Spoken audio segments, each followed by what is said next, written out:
Hello everyone, welcome to my channel UPSC with Lavisha. This is Lavisha, your UPSC mentor, and in today's economics class, we will continue our external sector and it is part 2. Let's start without wasting any time. आज की class में हम start करेंगे external investment के type से। बाहर invest करने के जो आप फॉरेन में इन्वेस्टमेंट करते हैं उसके दो टाइप हो सकते हैं। एक होती है आपकी डायरेक्ट इन्वेस्टमेंट और एक आपकी होती है इनडायरेक्ट इन्वेस्टमेंट। डायरेक्ट इन्वेस्टमेंट के अंदर भी आप दो तरीके से इन्वेस्टमेंट कर सकते हो।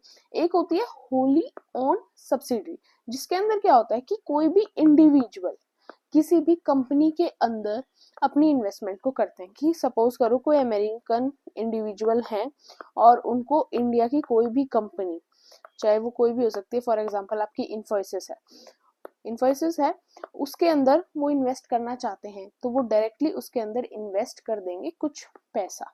तो वो हो गई उनकी होली ओन सब्सिडरी, एक इंडिविजुअल की इन्वेस्टमेंट किसी भी बिजनेस कंपनी के अंदर।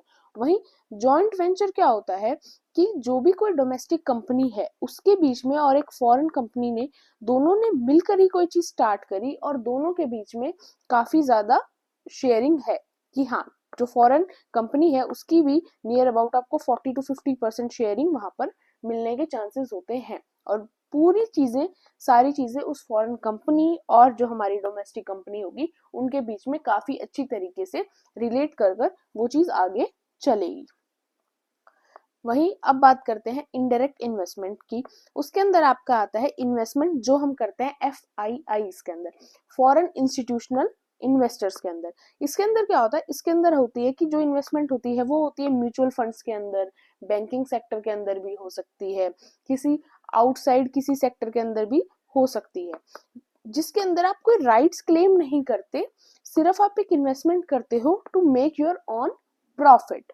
वहीं जब आप FDIs किसी कंपनीज के अंदर फॉरेन डायरेक्ट इन्वेस्टमेंट करती हैं तो वहां पर वो काफी टाइप के राइट्स जो होते हैं वो क्लेम करती हैं और वो इट्स लाइक अ पार्टनर की तरह वो उस चीज को ट्रीट करती है और वहां पर उनके पास काफी राइट्स भी उनके पास आ जाते हैं। लेकिन यहाँ पर कुछ नहीं होता, यहाँ पर सिर्फ होता है कि उनका पर्पस होता है, जिसने इन्वेस्ट किया, किसी भी फॉरेन इंस्टीट्यूशनल ने, इन्वेस्टर ने इन्वेस्ट किया, उसका काम है सिर्फ प्रॉफिट बनाना। मे बी उसको प्रॉफिट ना भी बने, उसको लॉस भी हो जाए। अब वो कैसे भी बना सकते हैं, वो म्यूचुअल फंड की फॉर्म में किसी भी हमारी डोमेस्टिक कंपनी के किसी के शेयर वो बाय कर रहे हैं या फिर और किसी भी टाइप से। लेकिन यहाँ पर उनको प्रॉफिट भी हो सकता है, लॉस भी हो सकता है, और वो किसी तरीके के कंपनी के ऊपर राइट क्लेम नहीं करते। वो सिर्फ अपना प्रॉफिट बनाने के लिए उस कंपनी के शेयर्स के अंदर इन्वेस्ट करते हैं। अब डिटेल में देखते हैं। FDI होता है, एक होता है FPI in India, foreign portfolio investment और फॉरेन डायरेक्ट इन्वेस्टमेंट। पहले हम देखते हैं foreign direct investment. Foreign direct investment क्या होगा, वही होगा is an investment made by a company, क्या तो कोई कंपनी इन्वेस्ट करे इंडिया के अंदर, या कोई individual in one country in business interest in another country. किसी भी कंट्री का इंडिविजुअल और कंपनी किसी दूसरी कंट्री की किसी कंपनी के अंदर जब अपने प्रॉफिट के लिए और बिजनेस इंटरेस्ट के लिए उसके अंदर इन्वेस्ट करते हैं तो उसको हम कहते हैं फॉरेन डायरेक्ट इन्वेस्टमेंट। और जो more than 95% of the FDIs हैं जो इंडिया के अंदर आज के टाइम पर प्रेजेंट हैं, वो कैसे हैं, through the automatic route. Automatic route क्या होता है कि जिसके लिए आपको गवर्नमेंट का अप्रूवल की जरूरत नहीं है। जैसे कि इंडिया के अंदर कोई भी इंडिविजुअल या कंपनी ने इन्वेस्ट किया तो उसको कोई इंडियन गवर्नमेंट के अप्रूवल की जरूरत नहीं है। बस वो कंपनी जिस सेक्टर की है उस सेक्टर के जो लॉज है वो उस कंपनी को फॉलो करने पड़ेंगे। जैसे कि कंपनी, सपोज करो कोई पावर सेक्टर की कंपनी है, कोई सोलर पावर प्लांट से रिलेटेड कंपनी, सोलर प्रोडक्ट से रिलेटेड कोई कंपनी है, तो सोलर सेक्टर जो है, पावर सेक्टर जो है, उसके जो रूल्स होंगे वो उस कंपनी को फॉलो करने पड़ेंगे FDI इन्वेस्ट करने से पहले। लेकिन उसके अलावा गवर्नमेंट अप्रूवल लेने की जरूरत नहीं है। वहीं FDI के अंदर दो चीजें होती हैं, एक होती है ग्रीन फील्ड इन्वेस्टमेंट, एक होता है merger and acquisition. Green field investment क्या होता है कि एक कंपनी चल रही है, अच्छी तरीके से सारी चीजें हैं, उसके अंदर आप इन्वेस्ट कर रहे हो, वो होता है ग्रीन फील्ड इन्वेस्टमेंट। वहीं कोई कंपनी है वो चल नहीं रही है, उसकी अच्छी हालत नहीं है, उसकी वो किसी और कंपनी के साथ मर्जर हो रही है, या फिर उस कंपनी को कोई और कंपनी एक्वायर करने वाली है बिकॉज ऑफ कंपनी के डेप्ट की वजह से, कंपनी के लॉसेस की वजह से, उस टाइम पर जो फॉरेन डायरेक्ट इन्वेस्टमेंट होती है वो उसको हम कहते हैं foreign direct investment at the time of merger and acquisition. और नॉर्मली अगर कंपनी अच्छी तरीके से चल रही है और उसके अंदर एफडीआई इन्वेस्ट कर रही है, बाहर की कंपनीज इन्वेस्ट कर रही हैं, तो वो आपकी हो जाएगी ग्रीनफील्ड इन्वेस्टमेंट। अब बात करते हैं फॉरेन पोर्टफोलियो इन्वेस्टमेंट की। फॉरेन पोर्टफोलियो इन्वेस्टमेंट क्या होता है कि जब आप इन्वेस्टमेंट बनाने की सोचते हो और जिसके अंदर आप कंपनी का कोई शेयर बाय नहीं करते, मतलब कंपनी के शेयर भी दो तरीके से होते हैं, एक होता है 100% कोई कंपनी चल रही है उसको 50% एक इंसान हैंडल कर रहा है, उसका 10% एक इंसान हैंडल कर रहा है, पूरा बोर्ड ऑफ मेंबर वहां पर बना हुआ है और सबके पास अपने अपने शेयर हैं कंपनी को और वो कंपनी को चला रहे हैं। वो तो आपका आ गया foreign direct investment. Foreign portfolio investment में क्या है कि सपोज मैं अगर स्टॉक मार्केट के अंदर पैसा लगाती हूँ और मैं सोचूं कि स्टॉक मार्केट तो ठीक है बट मुझे बाहर की कंपनीज के अंदर भी पैसा लगाना है, तो मैं मेरा एक फॉरेन पोर्टफोलियो इन्वेस्टमेंट के लिए पूरी अपनी प्रोफाइल बना लूं, अपना अकाउंट बना लूं और फिर उसके बाद मैं फॉरेन ट्रेडिंग करना स्टार्ट कर दूं और फिर मैं सोचूं कि यस अब मुझे किसके अंदर किसकी सिक्योरिटीज को खरीदना है। सपोज करो मैं एप्पल के बारे में सोच रही हूँ या टेस्ला के शेयर्स खरीदने के बारे में सोचूं, टेस्ला में इन्वेस्ट कर रही हूँ, एप्पल में इन्वेस्ट कर रही हूँ और मैं फिर उन कंपनीज के अंदर इन्वेस्ट करूं, तो वो क्या होता है, वो होता है फॉरेन पोर्टफोलियो इन्वेस्टमेंट की आप किसी भी कंपनी की इसकी सिक्योरिटीज बाय करते हो। सेम कोई बाहर का इंसान है और वो इंडिया के कंपनीज को बाय करे कि सपोज कि चाहे वो किसी भी चीज के, चाहे वो यहाँ पर आकर जोमेटो के शेयर ले रहा है या फिर स्विगी के शेयर ले रहा है और फिर चाहता है कि उसको प्रॉफिट हो। अब डिफरेंस देखते हैं फॉरेन डायरेक्ट इन्वेस्टमेंट में और फॉरेन पोर्टफोलियो इन्वेस्टमेंट में क्या है। फॉरेन डायरेक्ट इन्वेस्टमेंट के अंदर आता है शेयर्स आते हैं, नॉर्मली आपके पास शेयर आते हैं और ये चीजों के ऊपर डेप्ट का कोई चांस नहीं होते, मतलब कि एफडीआईज को ये कोई चांस नहीं होता कि उनके ऊपर डेप्ट आ जाएगा, उनके ऊपर किसी भी टाइप का कर्जा आ सकता है। वहीं जब फॉरेन पोर्टफोलियो इन्वेस्टमेंट की बात होती है तो उनको डेप्ट भी झेलना पड़ सकता है, बिकॉज एक प्रोफाइल है, वो नेगेटिव भी हो सकती है, वो पॉजिटिव भी हो सकती है। अगर आप शेयर मार्केट करते हो तो जरूरी नहीं है जिन स्टॉक्स में आपने इन्वेस्ट किया वो ऊपर ही जाए, वो नीचे भी जा सकते हैं। तो वो सेम है कि पोर्टफोलियो के अंदर आपकी चीजें अच्छी भी हो सकती हैं, डेप्थ के अंदर भी हो सकती है, किसी भी टाइप की सिचुएशन आपके साथ आ सकती है। फॉरेन डायरेक्ट इन्वेस्टमेंट जो है वो सिर्फ एक प्राइमरी मार्केट से हो सकती है, लेकिन जब पोर्टफोलियो की बात करें वो सेकेंडरी मार्केट से भी हो सकती है और प्राइमरी मार्केट से भी हो सकती है। एफडीआई के अंदर क्या होता है कि जो फॉरेन इन्वेस्टर्स होते हैं वो अपॉइंट किए जाते हैं as a board of directors और फिर डिसीजन मेकिंग, उस कंपनी की डिसीजन मेकिंग के अंदर भी उनका पार्टिसिपेशन होता है। वहीं ऐसा कुछ भी पोर्टफोलियो इन्वेस्टमेंट में नहीं होता, बिकॉज वहां तो आपने सिर्फ शेयर बाय किए, आपको क्या दो प्रॉफिट हो जाएगा या लॉस हो जाएगा, आप स्टेबल रह जाओगे, बट आपको कंपनी की फंक्शनिंग से कोई मतलब नहीं है, आप वहां पर कंपनी की फंक्शनिंग के अंदर कोई इंटरफेयर नहीं कर सकते। फॉर एग्जाम्पल अगर मेरे पास इंडिया के अंदर जोमेटो के शेयर है तो क्या मैं जो जोमेटो के फाउंडर हैं दीपेंद्र गोयल को जाके बोल सकती हूँ कि हाँ आपको ये फंक्शनिंग ऐसे करनी है, ऐसे करनी है? नहीं, वो मैं नहीं कर सकती, because I am just a investor in is stock. और वही सेम चीज अगर मेरे पास एप्पल की स्टॉक है, मैं फॉरेन ट्रेडिंग कर रही हूँ, तो क्या मैं फिर एप्पल के जो सीईओ उनको जाकर ऐसा बोल सकती हूँ? नहीं। और वहीं अगर मैंने उनके अंदर इन्वेस्टमेंट की हुई है इन कंपनीज के अंदर, अगर मेरी जोमेटो के अंदर शेयर होता, मैं कहीं बाहर रह रही होती और मैंने फिर जोमेटो के अंदर शेयर इन्वेस्टमेंट की होती एज ए एफडीआई, तो फिर यस जोमेटो के डिसीजंस के अंदर मेरा पार्टिसिपेशन होता। अब जो एफडीआईज है वो एक लॉन्ग टर्म इन्वेस्टमेंट हो सकती है, फॉरेन पोर्टफोलियो इन्वेस्टमेंट है वो एक शॉर्ट टर्म इन्वेस्टमेंट होती है, बिकॉज आपका जब मन करेगा जब आप बेच भी उस चीज को सकते हो। वहीं एफडीआईज के अंदर क्या होता है कि अगर वो किसी कंपनी का शेयर ले रही है तो वो वहां पर काफी टाइम तक सस्टेन करती है, और अगर एफडीआईज कोई भी कंपनी ने as a foreign direct investment किसी कंपनी के अंदर इन्वेस्ट किया और वो वहां से अपना शेयर वापस ले रही है, उसका मतलब नॉर्मली ये माना जाता है कि कंपनी की हालत अब अच्छी नहीं है। तो वैसा काफी काफी ईयर्स के अंदर वो चीजें होती हैं, वहीं ये चीज तो कभी भी हो सकती है, it's a short term investment. अब बात करते हैं एक्सटर्नल कॉमर्शियल बोरिंग क्या होता है। एक्सटर्नल कॉमर्शियल बोरिंग क्या होता है, देखो एक तो आप लोन लेते हो, कहाँ से लेते हो? बैंक से लेते हो। अगर हम इंडिया की बात करें, इंडिया के अंदर आपने लोन लिया बैंक से, ठीक है। अब आप सोच रहे हो कि बैंक इंटरेस्ट रेट ज्यादा लगाता है, बैंक से लोन नहीं लेना है, कहीं बाहर से लोन लेते हैं, किसी भी पर्टिकुलर आपका कोई फ्रेंड है उसके पास बहुत पैसा है तो आप उससे पैसा ले रहे हो, एक कॉन्ट्रैक्ट बेस पे आप कॉन्ट्रैक्ट साइन करवा ले और उससे आप पैसा ले रहे हो, वो क्या हो जाती है, एक्सटर्नल बोरोइंग हो जाती है। वही सेम चीज है यहाँ पर, बट कंडीशन क्या है, फॉरेन के केस में है कि जब आप किसी फॉरेन बैंक से कोई पैसा नहीं ले रहे, लेकिन बाहर किसी कंपनी से या बाहर इंडिया से बाहर किसी पर्सन से आप लोन मांग रहे हो तो वो आपका हो जाता है एक्सटर्नल कॉमर्शियल बोरोइंग। अब एफडीआई के अंदर और एक्सटर्नल कॉमर्शियल बोरोइंग में फर्क क्या होगा, दैट कि एफडीआई के अंदर तो कंपनी ने सामने से आके खुद इन्वेस्ट किया और वो आपके डिसीजन मेकिंग में, आपकी कंपनी के डिसीजन मेकिंग में भी पार्टिसिपेट करेगी। वहीं एक्सटर्नल कॉमर्शियल बोरोइंग के अंदर क्या होता है कि कंपनी आपके पास नहीं आई, कोई इंडिविजुअल आपके पास नहीं आए, आपको पैसों की जरूरत थी अपनी कंपनी को एक्सटेंड करने के लिए, इसलिए आप इंडिविजुअल या कंपनी के पास गए और इस केस में कंपनी का आपके डिसीजन मेकिंग में, आपकी कंपनी के फंक्शन में कोई भी इंटरफेयर नहीं होगा। It's a type of loan कि आपने किसी पर्टिकुलर कंपनी से आपने लोन लिया और वो लोन आप विद इंटरेस्ट उस कंपनी को बाद में रीपे कर दोगे। It refers to a commercial loan availed from non-resident lenders within minimum average maturity of 3 years, at least 3 years.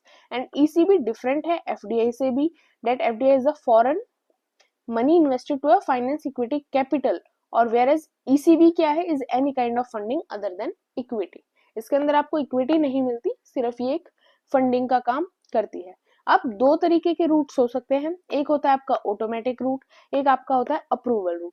Automatic route क्या होता है, इसके अंदर वो अप्रूव्ड वन बैंक्स या वो कंपनीज आती हैं जिनके लिए आपको कोई परमिशन लेने की जरूरत नहीं है, उन चीजों को बैंक्स अपने आप एग्जामिन करते रहते हैं। वही अप्रूवल रूट क्या होता है कि अगर जो चीजें ग्रेड 1 के अंदर जो बैंक्स या कंपनी यहाँ पर लिस्टेड नहीं है उनसे अगर आप पैसा लेते हो तो आपको पहले आरबीआई की परमिशन लेनी होती है, वो होता है अप्रूवल रूट। एग्जाम्पल के लिए दे रखा है masala bonds are a kind of ECB where the bonds are issued outside India but, और उसके बाद क्या होता है कि इशू आउटसाइड इंडिया होते हैं बट आपको कैसे रिसीव हो जाते हैं, आपको इंडियन करेंसी के अंदर फिर वो बाद में मिल जाते हैं। ये है आपका एक्सटर्नल कॉमर्शियल बोरोइंग। अब बात करते हैं स्पेशल ड्रॉइंग राइट्स। अब आपको पता है आईएमएफ के बारे में, इंटरनेशनल मॉनेटरी फंड। अब आईएमएफ की वर्किंग को हम डिटेल में करेंगे अपनी अपकमिंग क्लासेस में। अभी हमें यहाँ क्या समझने की जरूरत है कि अब आईएमएफ है वो वर्ल्ड लेवल के ऊपर सभी डेवलपिंग कंट्रीज को, लीस्ट डेवलपिंग कंट्रीज को लोन प्रोवाइड करता है ताकि वो अपनी फाइनेंशियल कंडीशंस को सुधार सके और वो भी अपनी इकोनॉमी को ग्रो कर सके। बट आईएमएफ के पास पैसा आता कहाँ से? ऐसा तो है नहीं कि आईएमएफ बैठा बैठा खुद पैसा बनाता है, नहीं, वो तो कोई ऐसा भी नहीं है उसके पास कोई मनी मशीन है कि वो अपने पैसे बना रहा है। वो क्या करता है कि आईएमएफ के अंदर सभी कंपनीज के, सभी कंट्रीज के शेयर्स होते हैं। वो शेयर्स कैसे होते हैं कि सभी कंट्रीज आईएमएफ की फंडिंग के अंदर अपने अपने हिस्से के बराबर, हिस्सा कोई फिक्स नहीं होता, अपने अपने अकॉर्डिंग पैसे डालती है सभी कंट्रीज और फिर उनका बनती है शेयर होल्डिंग कंपनीज की। जिस भी कंट्री की शेयर होल्डिंग वहां ज्यादा होगी, शेयर होल्डिंग कोटा ज्यादा होगा आईएमएफ के अंदर, उस कंट्री की वैल्यू भी आईएमएफ की नजरों में ज्यादा होगी और आईएमएफ उस कंट्री के डिसीजंस को, उस कंट्री के पॉइंट ऑफ व्यू को भी ज्यादा इंपॉर्टेंस देगा। अब मेजरली जो बास्केट है आईएमएफ की, उसके अंदर हम 5 मेजर करेंसीज को काउंट करते हैं कि इन 5 मेजर करेंसीज के अंदर ही वहां पर फंडिंग देखी जाती है। एक आपकी डॉलर हो गया, एक आपका यूरो हो गया, एक चाइनीज करेंसी हो गई, एक जापानीज येन हो गया और एक ब्रिटिश पाउंड हो गया। इन 5 करेंसीज के वैल्यू ही आईएमएफ कंसिडर करता है बिकॉज ये पांचों वर्ल्ड लेवल के ऊपर काफी इंपॉर्टेंट करेंसीज हैं। अब आईएमएफ के अंदर सबसे इंपॉर्टेंट रोल हम मानते हैं यूएसए का है बिकॉज यूएस जो है सबसे ज्यादा कोटा शेयर करता है आईएमएफ के अंदर। अगर वहीं हम इंडिया की बात करें तो इंडिया आज के टाइम पर आईएमएफ के अंदर 2.44% का शेयर होल्डिंग रखती है बिकॉज इंडिया फिलहाल के टाइम पे नियर अबाउट आईएमएफ के अंदर कितना कंट्रीब्यूट करता है, 5821.5 मिलियन। ये एग्जैक्ट नहीं है, अप्रॉक्स इतना ही इंडिया कंट्रीब्यूट आज के टाइम पर आईएमएफ के अंदर करता है।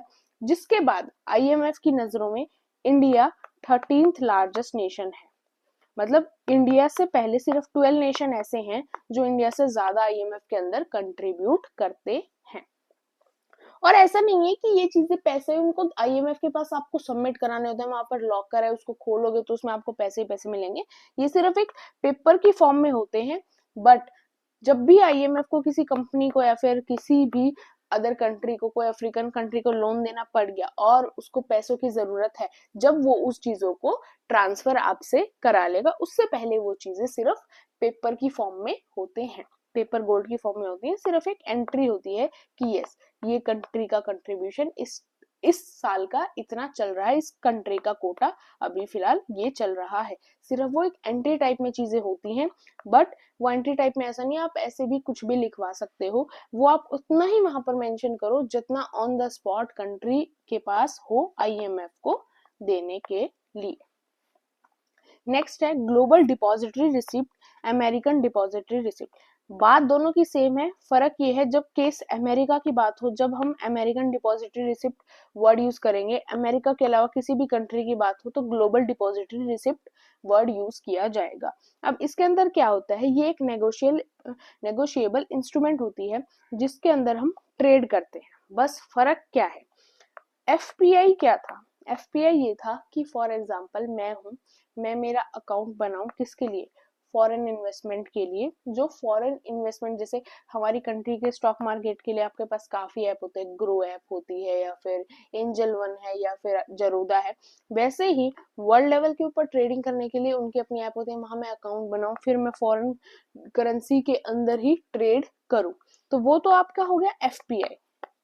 वहीं आपका ग्लोबल डिपॉजिटरी रिसिप्ट क्या होगा, जब आपको किसी कंट्री के अंदर इन्वेस्ट भी करना है बट आप इन्वेस्टमेंट करते टाइम आपको फॉरेन मार्केट की हेल्प ना लेनी पड़े, आपको फॉरेन मार्केट की हेल्प ना लेनी पड़े और आप अपने ही कंट्री के स्टॉक मार्केट के अंदर शेयर्स को बाय कर सको बाहर की किसी कंपनी से रिलेटेड, तो वो आपका होता है global depository receipt. It is a negotiable instrument that can be traded like any other security instrument freely where this investor want to invest money in the company listed in the India A in which it cannot directly invest।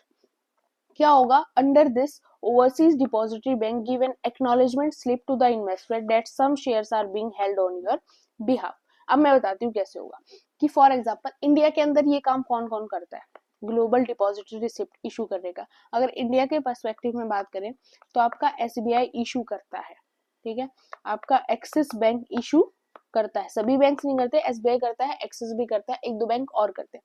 अब वो क्या करते हैं कि suppose करो कोई foreign individual है, वो बोले कि मुझे ये कंपनी है, आपकी सपोज कोई भी कंपनी मान लो, चलो जोमेटो ही मान लो, जोमेटो एग्जांपल लेते हैं कि जोमेटो कंपनी है, इसका मुझे इतने शेयर बाय करने हैं, आप अगर वो चीज बोलो, लेकिन मैं फॉरेन पोर्टफोलियो इन्वेस्टमेंट की तरह वो चीज नहीं करना चाहता, मैं उस टाइप से बॉन्ड्स या म्यूचुअल फंड्स के अंदर इन्वेस्ट नहीं करना चाहता, बट मुझे जोमेटो के शेयर्स चाहिए, तो उसके अंदर क्या होगा, इन्होंने आके बोला एसबीआई को, एसबीआई क्या करेगी, उस इंडिविजुअल को एक एक्नॉलेजमेंट स्लिप इशू करके देगी और उसको बोलेगी कि यस आप मान लो कि आपके इस कंपनी से रिलेटेड इतने शेयर्स आपके बिहाफ के ऊपर हमने खरीद लिए, और वो उन चीजों को मैनेज करेगी उस पर्सन के लिए, और जो भी उन चीज उस इन्वेस्टमेंट का प्रॉफिट होगा वो बाद में उस पर्सन को मिलेगा। तो ऐसे एक एक्नॉलेजमेंट स्लिप सामने वाली कंपनी को या सामने वाले इन्वेस्टमेंट को दी जाती है,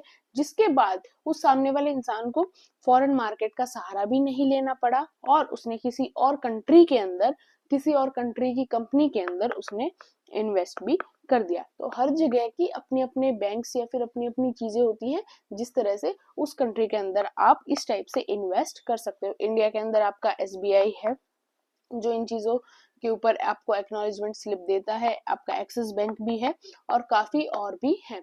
और सेम चीजें बाहर आपके अगर देखेंगे तो आप एग्जांपल ले सकते हो टाटा स्टील का, उस कंपनी ने भी ऐसा किया हुआ है, इन्फोसिस ने भी ऐसा किया हुआ है कि उन्होंने बाहर की चीजों के अंदर काफी ज्यादा इन्वेस्ट किया हुआ है। अब बात करते हैं currency swap agreement. Currency swap agreement क्या होता है? ये होता है दो कंट्रीज के सेंट्रल बैंक के बीच में, जहां पर दो कंट्रीज के सेंट्रल बैंक जो होते हैं वो एक दूसरे के साथ मनी एक्सचेंज करते हैं अपनी अपनी करेंसी के अंदर। जैसे इंडिया और जापान ने किया था, साइन किया था करेंसी स्वैप एग्रीमेंट कब? 2018 के अंदर। वर्थ कितना था? $75 बिलियन। और उसके अंदर फिर इंडिया को क्या मिले? येन मिले, या फिर आप उसको डॉलर की फॉर्म में भी बोल सकते हो। जापान को उतनी ही इक्वल अमाउंट आप इंडियन रुपीस में मिली। तो ये होता है आपका करेंसी स्वैप एग्रीमेंट। अब नेक्स्ट क्या है? Foreign exchange reserve in India. क्या होता है फॉरेन एक्सचेंज रिजर्व? होता है कि एक कंट्री फॉरेन करेंसी की फॉर्म में अपने पास कितना पैसा रखती है। तो अब इंडिया के पास अभी बात करें तो इंडिया के पास नियर अबाउट आप $585 बिलियन रुपीज हैं, जो इंडिया के पास डॉलर की फॉर्म में फिलहाल है। तो मान लो हमारे जो मंथली इंपोर्ट है वो फिलहाल कितने का हो रहा है? $50 बिलियन का हो रहा है। तो हम अप्रॉक्स आइडिया लगा सकते हैं कि अगर अगले 12 महीने तक हमारा एक्सपोर्ट बंद भी रहा तो भी इंडिया के पास इतना फॉरेन रिजर्व मेंटेन है कि वो अगले 12 महीने सरवाइव कर सकती है। और अब ऐसे कहा जाता है कि इंडिया का जो एक्सटर्नल डेप्ट है, यानी हमारे ऊपर जो फॉरेन कंपनीज या फॉरेन बैंक्स का किसी का भी जो डेप्ट है, कर्जा है, वो कम है एज कंपेयर, अगर हम अदर कंट्रीज के साथ कंपेयर करें, हम चाइना के साथ कंपेयर करें, ब्राजील के साथ अगर उस चीज को हम कंपेयर करें। बट अल्टीमेटली देखा जाए तो उनसे कम जरूर है डेप्ट, बट फिर भी सिचुएशन सीरियस है, बिकॉज चाइना से तो हमारी डेवलपमेंट भी कम है, हमारी इकोनॉमी भी कम है।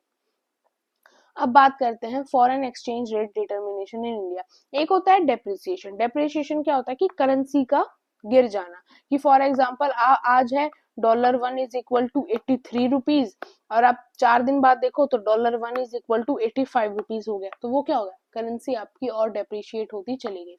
अप्रिशिएट क्या होगा? करेंसी की वैल्यू में। आज है 84 रुपीज इक्वल टू $1, और 3 दिन बाद देखो 82 रुपीज इज इक्वल टू $1। तो करेंसी का एप्रिसिएशन वो हो गया।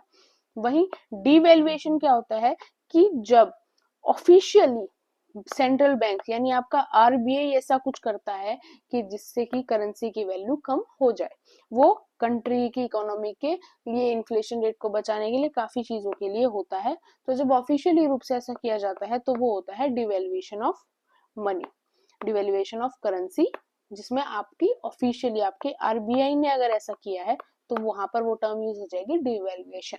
अब फ्लेक्सिबल एक्सचेंज रेट क्या होता है? कि जिसके अंदर सेंट्रल बैंक का कोई रोल नहीं है, बट फिर भी क्या है कि जो एक्सचेंज रेट है, जो रेट्स हैं करेंसी के, इंडिया के, बार के, डॉलर के, उन चीजों के अंदर काफी फ्लेक्सिबिलिटी, काफी चेंजमेंट आपको दिखाई दे रहा है।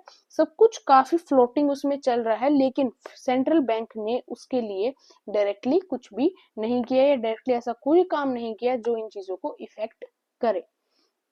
वहीं फिक्स्ड एक्सचेंज रेट क्या होता है?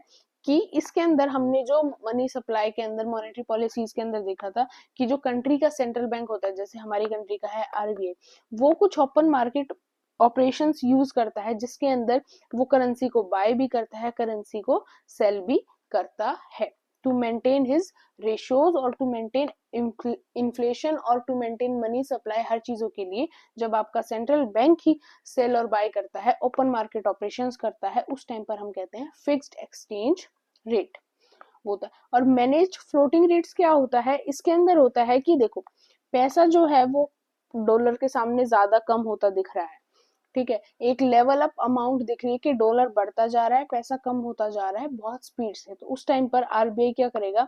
उस चीज को मेंटेन करने की कोशिश करेगा। उसके लिए क्या करेगा? मार्केट के अंदर डॉलर बेचना शुरू कर देगा, जिससे कि कहीं ना कहीं जो वो थोड़ा सा उस चीज को मेंटेन कर पाए और करेंसी की वैल्यू जो है वो बची हुई रह जाए। तो ये होता है कि जिस तरीके से आरबीआई जो है वो फ्लोटिंग रेट्स को मैनेज करे, ताकि एक लेवल से ज्यादा हमारी करेंसी जो है वो डेप्रिशिएट ना हो और हमें ज्यादा प्रॉब्लम फेस ना करनी पड़े। अब types of exchange rate system क्या होता है? एक होता है आपके नॉमिनल एक्सचेंज रेट। ये क्या होता है? एक रिलेटिव प्राइस होता है of the currency of two countries. किसी भी दो करेंसीज हैं, दो कंट्रीज हैं, उनके बीच में कोई भी चीज चेंज हो रही है, उसके लिए एक नॉमिनल प्राइस जो होता है उसको हम कहते हैं nominal exchange rate. For example, if the exchange rate between the US dollar and the Indian rupees is ₹60 per dollar, then you can exchange $1 for ₹60 in world market for foreign currency. Simple सी बात है, अभी है कि आपका $1 is equal to क्या चल रहा है, ₹85 चल रहा है। तो अब आप फॉरेन लेवल के ऊपर कहीं भी उस चीज को एक्सचेंज करोगे तो आपको $1 के लिए ₹85 पे करने पड़ेंगे। रियल एक्सचेंज रेट क्या होता है? It tell us the rate at which we can trade the goods of one country for the goods of another country and the relative price of the goods of the two. जब आप goods के लिए changement कर रहे हो, goods के लिए rates आप एक्सचेंज कर रहे हो, तो वो आपका हो जाएगा रियल एक्सचेंज रेट।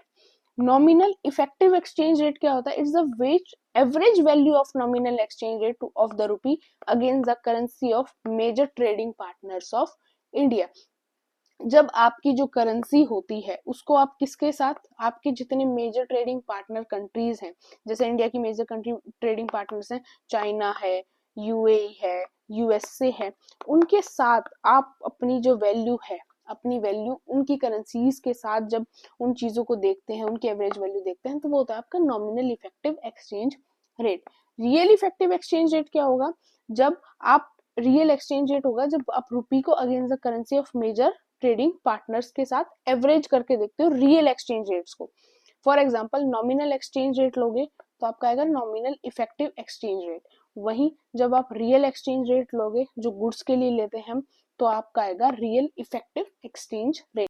अब बात करते हैं परचेजिंग पावर पैरिटी की। परचेजिंग पावर पैरिटी क्या होता है कि किसी भी कंट्री की कितनी पावर है कि वो बाहर के गुड्स एंड सर्विसेज को कितना बाय कर सकती है विद इन अ बास्केट। अब ऐसा नहीं है आपको बाय करके प्रूफ करके दिखाना है, लेकिन यस इंडियन रुपीस के अंदर आप वर्ल्ड लेवल के ऊपर कितने गुड्स एंड सर्विसेज को खरीदने की पावर रखते हो, वो आपकी होती है परचेजिंग पावर पैरिटी। यस कि इंडिया के पास इतना पैसा है कि हम वर्ल्ड लेवल पर इतनी चीजें खरीद सकते हैं, इतना इन्वेस्ट कर सकते हैं, वो एक कंट्री को पता होना चाहिए। वो होता है परचेजिंग पावर पैरिटी कि हम इंडियन रुपीस से ही इतनी चीजें खरीद सकते हैं। वैसे ही यूएसए को पता होना चाहिए कि हम डॉलर से ही इतनी चीजें वर्ल्ड लेवल के ऊपर खरीद सकते हैं। तो ये आपकी होती है परचेजिंग पावर पैरिटी। होप आपको वीडियो अच्छी लगी हो। कोई भी डाउट हो, कोई भी प्रॉब्लम हो, do mention in the comment section. और भी कोई प्रॉब्लम हो तो अभी आप मेंशन कर देना। And don't forget to subscribe my channel and like and share my video.